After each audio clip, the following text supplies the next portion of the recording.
Back to the planet's surface, Zack saw the ships landing around the flat plains that surrounded the birthing structure. As soon as they landed, large ramps descended from the back of them. Then hundreds of plague wrecks started to embark down these ramps. Before too long, they were fanning out and making their way across the surface towards the birthing structure.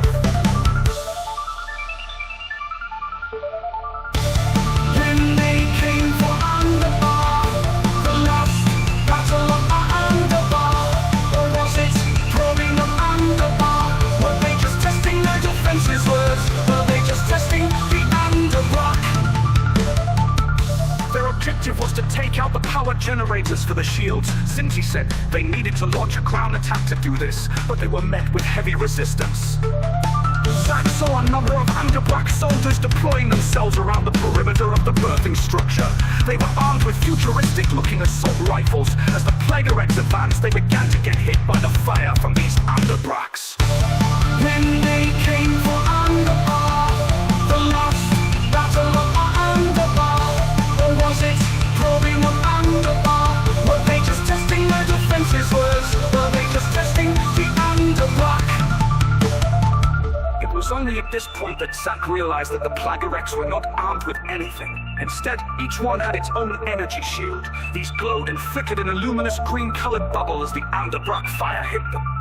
By the time they were getting within yards of the Anderbar defenders, some of the shields were failing, and some of the Plaguerexes were starting to be killed by the Anderbar fire. They shrieked with eardrum-piercing squeals as the Anderbar rounds hit them, each one taking a good number of hits before they finally collapsed down on the ground in a huge dead heap. It seemed to Zack that even without their shields, the Plaguerex were incredibly hard to kill.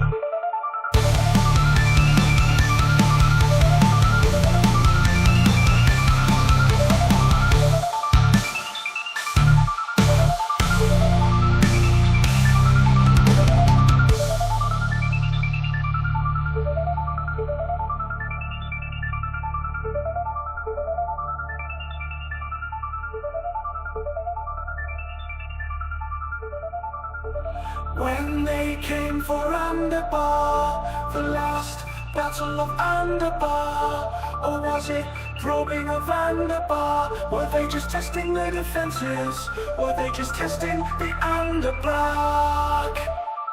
Some of the outer units of Anderbar soldiers came within reach of the most forward units of Plaguerex, in contrast to how hard it seemed to be to kill a Plaguerex. The Anderbar looked frail in comparison as they came within reach of their attackers. They were quickly killed with swift movements of the Plaguerex's powerful front legs.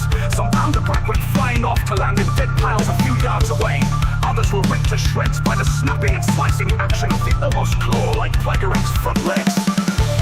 When they came for Anderbar, the last battle of Anderbar, or was it probing of Anderbar? Were they just testing their defenses? Were they just testing the Anderbar?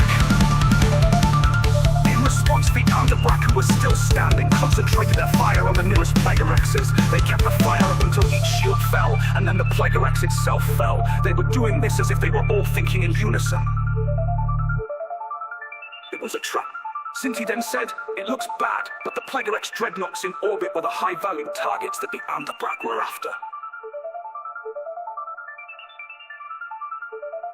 The simulation moved to a view from orbit again. The Plaguerex dreadnoughts were still lowering their height and shortening the range between them and their target.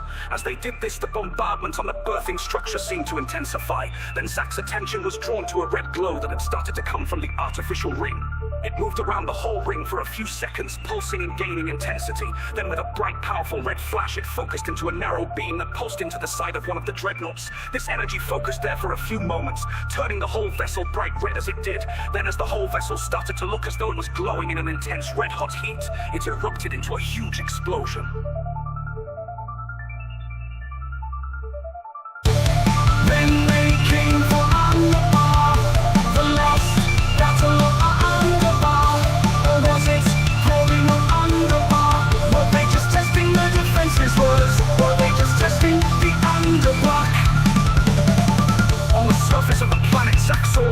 Plaguerex stopped their attack for a moment. They all looked up at the explosion in orbit.